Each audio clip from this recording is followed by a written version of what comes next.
Hi, this is Rob DeLuca of UFO, and I'm here talking about our new record. Rob, this time UFO is in studio making a kind of live recording. Tell me something about how you feel with this and how you record your bass. Well, it's a lot of fun because we're playing together, we're recording together, so that's always a blast. And I'm basically recording through a DI, through a tube DI, and we're going to reamp the bass later. All right, so you have two beautiful vintage basses with you. Can you give me a short story of both basses?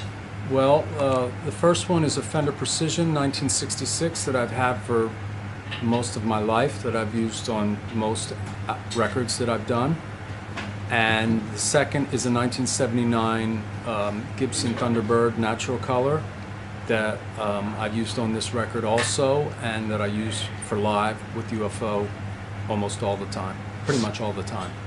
The sound character of both basses? They're both very deep, and there's a little more growl in the mid-range on the Precision, but they're similar. All right. Rob, UFO is recording cover tracks this time. Which one is for you the biggest fun? Which one is the toughest one? I think, I wish I had them in front of me.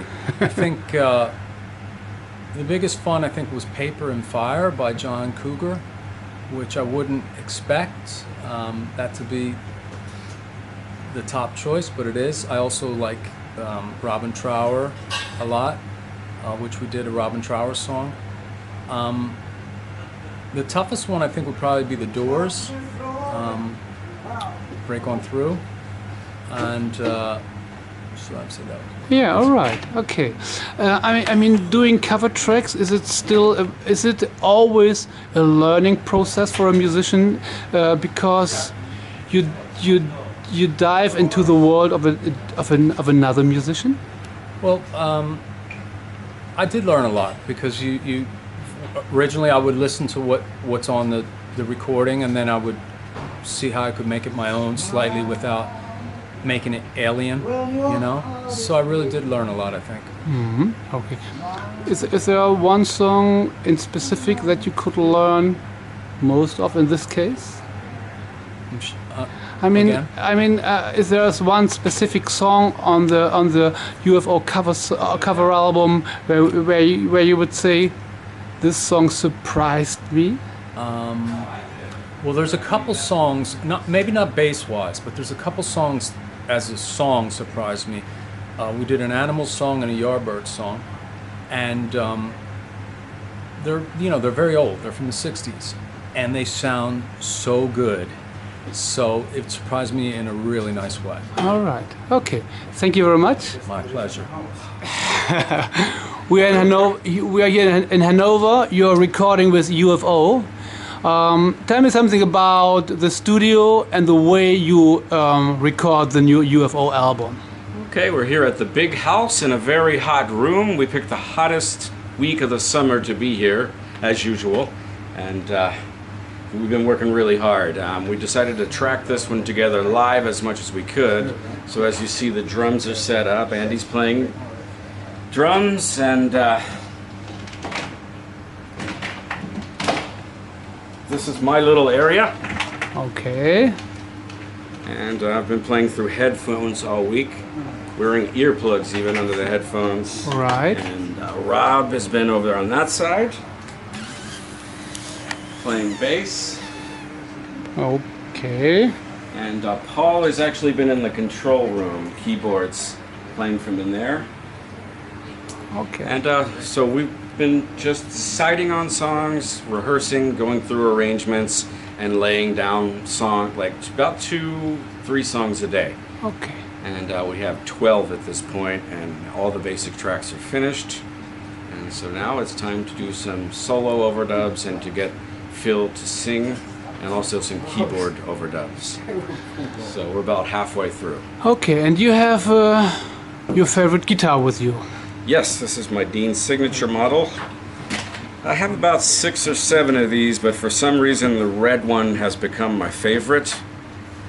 I don't know why, I just, you know, this one feels the most comfortable. It's the one I usually try to bring.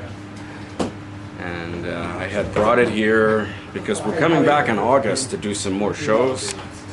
So I was just going to leave it here, but now I'm going to also be doing some additional other stuff at home, so I have to carry it all the way back with me because I'd be afraid to not have it with me. All right, the white one? The white one is the exact same, except it's hollow body. And when I grew up, I was really into Larry Carlton, the sound he had, a real thick mid-rangey tone with his 335.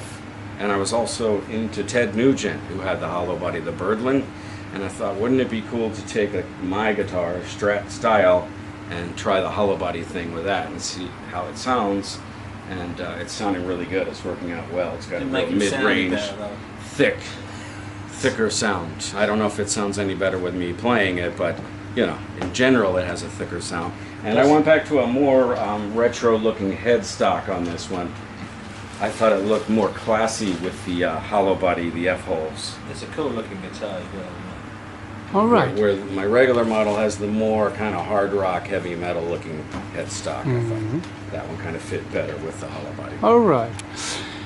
Okay, Vinnie, would you do me a favor and play a few notes, a few licks with your angle amp and with your beautiful guitar?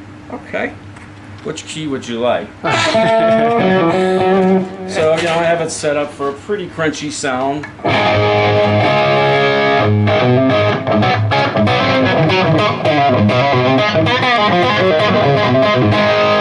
So it's kind of thick, but it also cuts through, which I really like.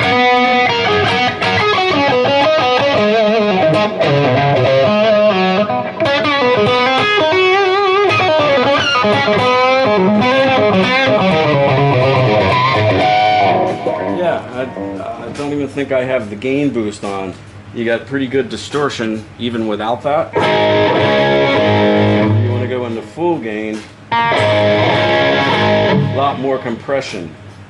But I find out I don't play as dirty with a dirty of a sound as a lot of guys do. I kind of play with a little bit of a cleaner sound, and I also use the volume control a lot to get different tones. That's my metal tone. I'll like turn down a lot to maybe 5.